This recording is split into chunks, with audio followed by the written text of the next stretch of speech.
السلام علیکم ورحمۃ اللہ وبرکاتہ۔ ناظرین کرام، عشرہ ذی الحجہ اور قربانی کے احکام و مسائل کے اس سلسلہ وار دروس کے اندر چند باتیں آپ کے سامنے سابقہ دروس کے اندر رکھے گئے۔ آپ دیکھیں کہ اس عشرہ کی فضیلت، اس کا مقام، اس کی حیثیت کئی جہتوں اور کئی اعتبار سے جو ہے کتاب و سنت کے اندر بیان کیا گیا۔ خاص کر اس عشرہ کے اندر جو ذی الحجہ کی 9ویں تاریخ ہے، جس کو یوم عرفہ کہا جاتا ہے، اور جس دن حجاج کرام عرفہ میں وقوف کرتے ہیں، ٹھہرتے ہیں، یہ 9 ذی الحجہ کی فضیلت خصوصی اعتبار سے احادیث کے اندر وارد ہوئی ہے۔ آپ دیکھیں کہ اللہ کے نبی جناب محمد الرسول اللہ صلی اللہ علیہ وسلم نے بیان فرمایا، خیر الدعا دعاء یوم عرفہ، بہترین دعاؤں میں سے ہے، افضل ترین دعاؤں میں سے عرفہ کے دن کی دعا ہے۔ عرفہ کے دن جو ہے وہ خیر ما قلت، جو میں نے دعا کی، والنبیون من قبلی، اور مجھ سے پہلے جو انبیاء کرام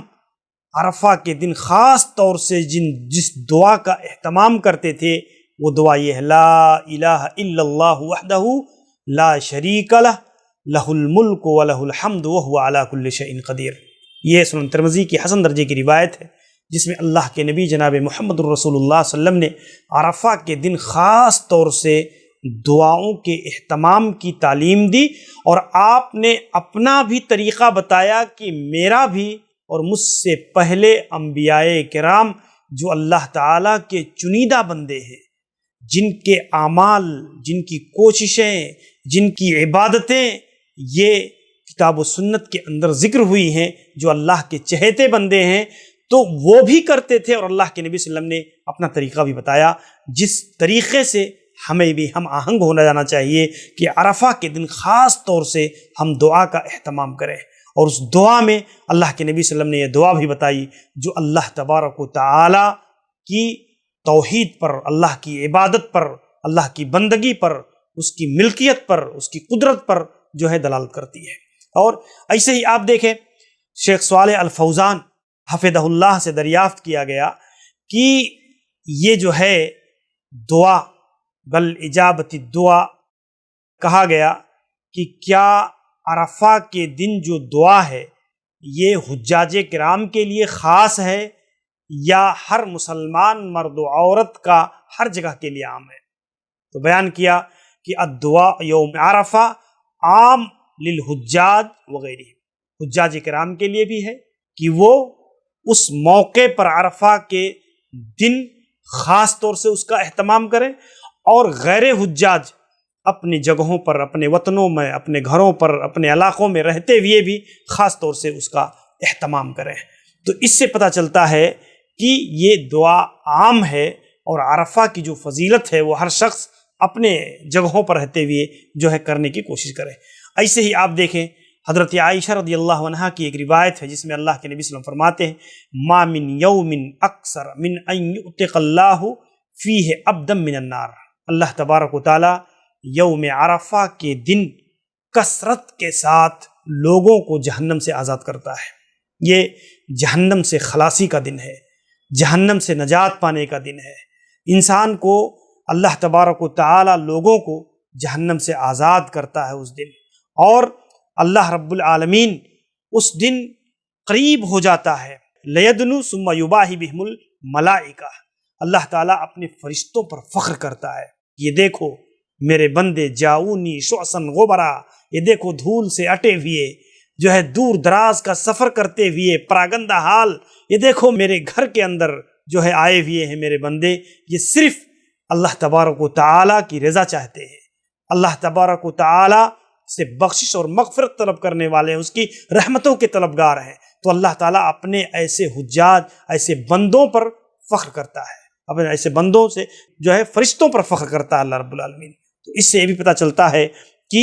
یہ خاص طور سے عرفہ کا جو دن ہے یہ بڑی فضیلت والا ہے۔ آپ دیکھیں، اسی دن قرآن کریم کی وہ آیت کریمہ نازل ہوئی تھی، الیوم اکملت لکم دینکم واتممت علیکم نعمتی ورضیت لکم الاسلام دینا، جس میں اللہ تبارک و تعالیٰ نے سورہ مائدہ کے اندر اللہ تعالیٰ نے جو ہے تکمیل دین کا مزدہ سنایا تھا، اور تکمیل دین کا یہ پیغام بدعتوں کی شہرک کو کاٹ دینے کا ذریعہ ہے۔ یعنی اب یہ دین مکمل ہو گیا، اب اس میں نہ کوئی اضافہ ہو سکتا ہے، نہ اس میں کوئی زیادتی ہو سکتی ہے۔ اللہ تعالیٰ نے اس دین کو اپنے نبی پر مکمل کر دیا، اور وہ کمپلیٹ دین جو تکمیل کے مرحلے کو پہنچا، اللہ تبارک و تعالیٰ اس سے راضی بھی ہو گیا۔ اسی کو اللہ تعالیٰ پسند کرتا ہے اور اسی سے راضی ہے۔ تو اب آپ دیکھیں اس کے اندر کسی طرح کے کوئی اضافے کی، کوئی زیادتی کی کوئی جو ہے گنجائش نہیں رہ جاتی ہے۔ ایسے ہی میرے بھائیو ہم اور آپ دیکھیں، اسی موقع پر حضرت عمر بن خطاب رضی اللہ عنہ کے سامنے جب یہ بات آئی، بعض جو ہے یہود نے، ان رجلا من الیہود، ایک یہودی نے کہا کہ امیر المومنین اگر یہ آیت کریمہ ہمارے مذہب کے اندر ہوتی، ہمارے دین میں ہوتی، تو ہم جو ہے یہود کا معاشرہ ہم کیا کرتے، ہم جو ہے اس دن کو جو ہے عید کا دن بنا لیتے۔ تو حضرت عمر بن خطاب رضی اللہ عنہ نے بیان فرمایا کہ قد عرفنا ذلک اليوم، ہم اس دن کو پہچانتے ہیں، والمکان الذی نزلت فیہ، ہم اس جگہ کو بھی جانتے ہیں جہاں یہ آیت کریمہ اللہ کے نبی صلی اللہ علیہ وسلم پر نازل ہوئی، وہو قائم بعرفہ یوم جمعہ، اللہ کے نبی صلی اللہ علیہ وسلم جمعہ کے دن عرفہ کے مقام میں کھڑے تھے، اور اسی موقع پر یہ آیت کریمہ نازل ہوئی۔ تو آپ دیکھیں حضرت عمر بن خطاب رضی اللہ عنہ نے جو ہے اس سے گویا یہ بات بیان کی کہ آلریڈی یہ دن جو ہے ہمارے لیے جو ہے عید کا دن ہے، ہمیں اسے بنانے کی ضرورت نہیں ہے، یہ جمعہ کا دن تھا، یہ ہمارے تیوہار، ہمارا جو خوشی کا ایک موقع ہے، اور ایک عظیم ترین عبادت کے اندر جو ہے عبادت کے اس رکن کی ادائیگی کے موقع پر اللہ تبارک و تعالیٰ نے اس آیت کریمہ کو نازل فرمایا ہے۔ تو آپ دیکھیں اس طرح سے یہ معلوم ہوتا ہے میرے بھائیوں کہ گویا یہ جو ہے اللہ تبارک و تعالیٰ نے ہمیں اور آپ کو خاص طور سے اللہ رب العزت نے عرفہ کے اس دن کی فضیلت کو بیان کیا ہے، اس کی حیثیت کو بیان کیا ہے۔ اور عرفہ کے معاملے میں ایک اہم ترین بات یہ بھی آتی ہے کہ عرفہ کے دن کی جو دعا ہے اس کا خاص اہتمام ہمیں اور آپ کو کرنا چاہیے، اور اس دن کے روزے کی بھی مستقل فضیلت ہے جو آگے کی دروس کے اندر انشاءاللہ العزیز آئیں گے۔ اللہ تعالیٰ سے دعا ہے کہ رب العالمین ہمیں خاص طور سے عرفہ کے دن کے مقام کو پہچاننے اور اس کی حیثیت کو سمجھ کر کے جو ہے دعا، توبہ و استغفار کا خصوصی اہتمام کرنے کی توفیق عنایت فرمائے۔ السلام علیکم ورحمۃ اللہ وبرکاتہ۔